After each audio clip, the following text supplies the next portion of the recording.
Bismillahirrahmanirrahim. Elhamdülillah ve salatu ve selamu ala Resulillah amma ba'd.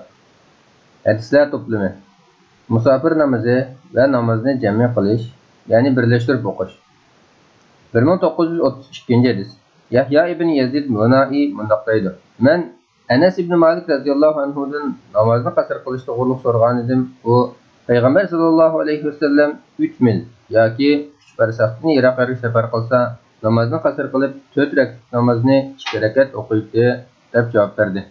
Muslim 691. hadis. 1933. hadis.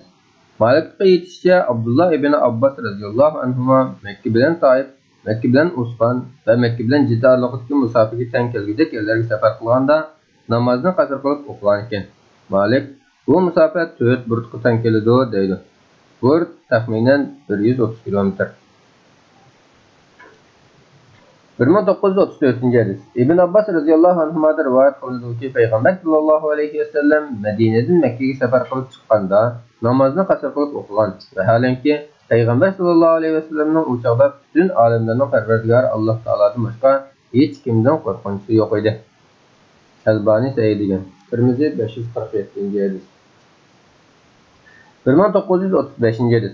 Enes ibn Malik radıyallahu anhu men Peygamber sallallahu aleyhi ve sellem bilen peşin namazını Medine'de 4 rekat, Zulhuleyfe'de 2 rekat okugan deydi. Bukhari 1089. hadis. 1936. hadis. Yahya ibn Abu İshaq mundaqdaydı. Men Enes radıyallahu anhu'nun Medine'den Mekke'ye safar qilgan vaqtimizda Peygamber sallallahu aleyhi ve sellem Medine'ye qaytqıçın namazını qasr qilib o'qigan edi deganligini angladim. Men Mekke'de qanchalik turdinglar deb so'rasam, u 10 kun turdik dedi. Bukhari 1081. hadis. 1937. hadis. İbn Abbas radıyallahu anhuma mundaq degan. Peygamber sallallahu aleyhi ve sellem seferde 19 gün turish jarayonida namazını qasr o'qigan edi. Şoňa bizmi safar qilib 19 gün turish to'g'ri kelsa namazını qasr qilib o'qiymiz. 19 kundan eshib kelsa to'liq o'qiymiz. Bukhari 1080. hadis. 1938. hadis. Amma Nesai'nin rivayetinde 19 günün orniga 15 gün deb zikr qilingan. Nesai 1453. hadis. Elbani sahih degan.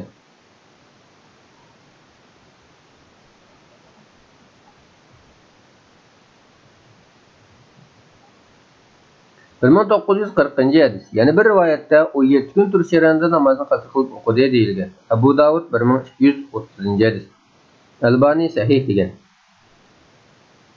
1942. hadis. Jabir ibn Abdullah radıyallahu anhu mundaqdaydi. Peygamber sallallahu aleyhi ve sellem Tabuk'ta 20 gün turish jarayonida namazını qasr qilib o'qigan. Abu Davud 1235. hadis. Elbani sahih degan. 1944. hadis. 1943. hadis. Hasan mundaqdaydi. Men Nishapurda Enes radıyallahu anhu bilen birga turdum. U namazını 2 rekat qilib o'qigan edi. 1944. hadis. Malik Nafi radıyallahu anhu'nun mundaqdayligini rivayet qildi.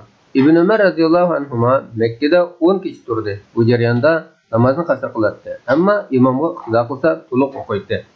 Malik 347. hadis. 1945. hadis. Aris ibn Vahb Xuzai radıyallahu anhu mundaqdaydi. Peygamber sallallahu aleyhi ve sellem Mina'da namazını qasr qilib o'qib berdi. Halbuki bizning sonimizda hech qachon u chaqdagidek ko'p bo'lib boqmagan. Xotirjamlik jihatimi u chaqdagidek xotirjam bo'lib boqmagan edi. Buxoriy 1656. hadis. 1946. hadis. Abdurrahman ibn Yazid mundaqdaydi. Osman ibn Affan radıyallahu anhu Mina'da bizga imom bo'lib namozini 4 rakat o'qidi. Bu mesele Abdullah ibn Mas'ud radıyallahu anhu'ga yetkazildi. O xuddi bir musibat xabari yetkazilgandek musibat yetganda o'qiladigan duoni o'qidi. Ondan keyin men Peygamber sallallahu aleyhi ve sellem bilen Abu Bakr radıyallahu anhu ve Ömer radıyallahu anhu bilen Mina'da namazını qasr qilib 2 rakatdan o'qigan edim. Endi 4 rakat o'qilyotdi. Kaçki bu 4 rakat mening nasibam Allah'ın dargahida maqbulligini 2 rakatli bo'lsa edi dedi. Buxoriy 1084. hadis. 1947. hadis. İbn Ömer radıyallahu anh'ın mundaq deganligi rivoyat qilinadi. Peygamber sallallahu aleyhi ve sellem Mina'da namazı qasr qilib ichkariga o'qigan. Undan keyin Abu Bakr radhiyallohu anhu shunday o'qigan. Undan keyin Umar radhiyallohu anhu shunday o'qigan. Undan keyin Osman radhiyallohu anhu o'zining xalifalik davrining bosh taraflari shunday o'qigan. Keyingi davrlarda qasr qilmay 4 rakat o'qigan. Shunga Ibn Umar radhiyallohu anhu Mina'da namozni imom bilan o'qisa 4 rakat o'qiydi. Yolg'iz o'qisa qasr qilib ichkariga o'qiydi. Muslim 694-hadis. 1948-hadis. Abu Musa ibn Salama Uzali bunday deydi. Men Ibn Abbosdan Makkada, ya'ni Minada yolg'iz bo'lib qolsam namozni qancha rakat o'qiyman, qanday o'qiyman deb so'ragan edim. U Abul Qasim, ya'ni payg'ambar sallallohu alayhi vasallamning sunnati bo'yicha 2 rakat o'qigan deb javob berdi. Muslim 688-hadis. 1951-hadis. Zuhari bunday dedi. Osman ibn Affan radhiyallohu anhuning Minada namozni qasr qilmay o'qishilik sabab shu yili Arabiylar Makkaning sirtidan kelganlar bek ko'p bo'lib, ularga namozni 4 rakat ekanligini bildirib qo'yish edi. Albani Hasan degan Abu Davud 1960-hadis. 1953-hadis. Abdullah ibn Mas'ud radhiyallohu anhu Minada namozni 4 rakat o'qidi. Birisi uningga Osmanni ayblaysan-yu, o'zing 4 rakat o'qiyotsan-ku degan edi. Abdullah ibn Mas'ud radhiyallohu anhu ular yaxshilik qilmaydi dedi. Albani sahih degan Abu Davud 1960-hadis. 1954-hadis. Anas ibn Malik radhiyallohu anhudan bunday rivoyat qilindi. Payg'ambar sallallohu alayhi vasallam safarga kun egilishdan burun otlansa, peshinni asrning vaqtigacha kechib turib, ikki namozni juplab o'qiydi. Agar kun egilgandan keyin otlansa, peshinni o'qiydi deb, ondan uloqqa minatdi. Muslim 74-hadis. 1955-hadis. Anas radhiyallohu anhudan bunday rivoyat qilindi. Payg'ambar sallallohu alayhi vasallam safarda aldirish bo'lib qolsa, peshinni asrning vaqtigacha kechib turib, ikki namozni juplab o'qiydi. Namoz shomni kechib turib, bilan juplab o'qiydi. Nasoiy 594-hadis. Albani sahih degan.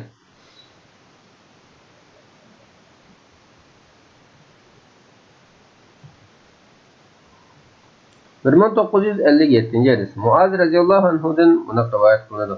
Payg'ambar sallallohu alayhi vasallam safarda kun egilishdan burun yo'lga chiqsa, peshinni asrning vaqtigacha kechib turib, asr bilan juplab o'qiydi.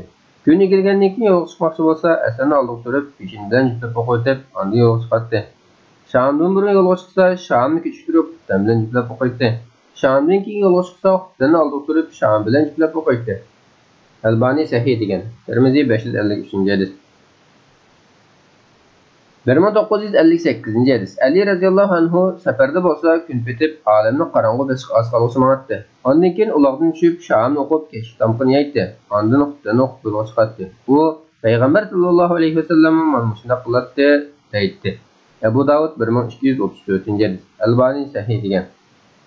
1959-hadis. Ibn Umar radhiyallohu anhu bunday deydi.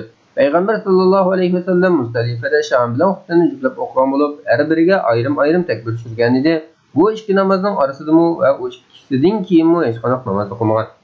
Buxoriy 1673-hadis. 1960-hadis. Yana bir rivoyatda ikkisini bir takbir bilan o'qigan deyilgan. Muslim 1288-hadis. 1961-hadis. Yana bir rivoyatda Ibn Umar radhiyallohu anhu bu namazlarning hech biri uchun adon o'qimaydi va men payg'ambar sallallohu alayhi vasallam shunday o'qigan edim deydi. Abu Davud 1926-hadis. Albani sahih degan. 1962-hadis. Abdurrahmondan rivoyat qilinadiki, Abdullah ibn Mas'ud radhiyallohu anhu bunday deydi. Men payg'ambar sallallohu alayhi vasallamning tövəndiki ikki namozdan boshqasini o'z vaqtidan boshqa vaqtda o'qishini ko'rib boqmadim. Bir qatim Muzdalifada shomda xutbani juplab o'qigan. Yana bir qatim bomdod namozini odatdagi vaqtidan burunroq o'qigan. Buxoriy 1682-hadis. 1963-hadis. Ja'far ibn Muhammad dadasining bunday deganligini rivoyat qildi. Payg'ambar sallallohu alayhi vasallam Arafotda peshin bilan asrni bir azon, ikki takbir bilan o'qidi. Ikkisining orasida hech bir namoz o'qimadi. Muzdalifada shom bilan xutbani bir azon, takbir bilan o'qidi. Bu ikkisining orasidami hech bir namoz o'qimadi. Abu Davud 1906-hadis. Albani sahih degan. 1965 hadis. İbn Abbas radhiyallohu anhu mundaq deydi. Payg'ambar sallallohu alayhi vasallam Madinada 7 rakat va 8 rakat namoz o'qigan. Ya'ni peshin bilan asrni, sham bilan xutbani juplab o'qigan. Ayyub buni yomg'irlik kechida qilgan bo'lishi mumkin deydi. Buxoriy 543 hadis.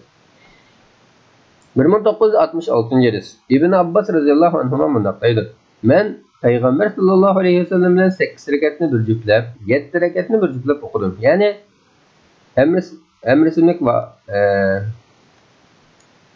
Emrisizlik ravi Ebu Şa'sa men Payg'ambar sallallohu alayhi vasallam peshinni kechiktirib, asrni sal oldiga surib, sham kechiktirib, xutdan sal oldiga surib o'qigan bo'lishi mumkin deb qarayman desam, Ebu Şa'sa men shuni qarayman dedi. Buxoriy 1174 hadis. 1967 hadis. İbn Abbas radhiyallohu anhu mundaq degan. Men Payg'ambar sallallohu alayhi vasallam bilan Madinada 8 rakatni bir, 7 rakatni bir qilib o'qidim. Payg'ambar sallallohu alayhi vasallam peshinni kechiktirib, asrni sal oldiga surib, sham kechiktirib, xutdan sal oldiga surib o'qidi. Albani sahih degan. Nasai 589 hadis. 1968 hadis. Muslimning rivoyatida Payg'ambar sallallohu alayhi vasallam namozni bundoq suplab o'qiganda safar ustida emas edi, hech bir qo'rqinchmi yo'q edi deb bayon qilingan. Muslim 75 hadis. 1969 hadis. Yana bir rivoyatda Payg'ambar sallallohu alayhi vasallam namozni bundoq suplab o'qiganda u yerda yomg'irmi yog'magan edi, hech bir qo'rqinchmi yo'q edi deb bayon qilingan. Muslim 75 hadis. 1970 hadis. Yana bir rivoyatda Tabukqa qilgan safarimizni shunda qilgan deb bayon qilingan. Abu Davud 1210 hadis. Albani sahih degan. 1971 hadis. İbn Ömer radhiyallohu anhu mundaq deydi. Men Payg'ambar sallallohu alayhi vasallamga safarlarda hamroh bo'ldim. Ammo uning safarda sunnat o'qiganini hech ko'rib boqmadim. Sha'ni ulug' Alloh Rasululloh sizlarga albatta yaxshi ulug'dir deydi. Buxoriy 1101 hadis. 1972 hadis. İbn Ömer radhiyallohu anhu mundaq deydi. Men Payg'ambar sallallohu alayhi vasallam Abu Bakr, Umar va Osmon radhiyallohu anhular bilan safar qilib boqdim. Ular peshin bilan asrni 2 rakatini o'qiydi. Bu namozlarning oldikenda hech qanday namoz yoki sunnat o'qimaydi. Ularning oldida yoki keyinida namoz o'qigan ish bo'lsa edi, men tayinliq farzni 4 rakat qilib o'qiydim. Tirmiziy 544 hadis. Albani sahih degan.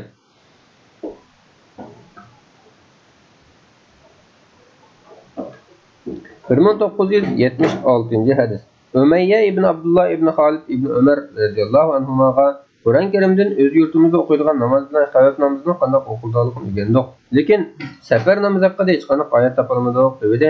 Abdullah radhiyallohu anhu unga yaqinlashimni o'g'li. Men qara, Alloh taolo payg'ambar sallallohu alayhi vasallamni bizga payg'ambar qilib avatishdan burun biz hech nima bilmaydik. Shunga biz payg'ambar sallallohu alayhi vasallam qanday qilgan bo'lsa shunday qilishimiz kerak dedi. Nasai 1434 hadis. Albani sahih degan.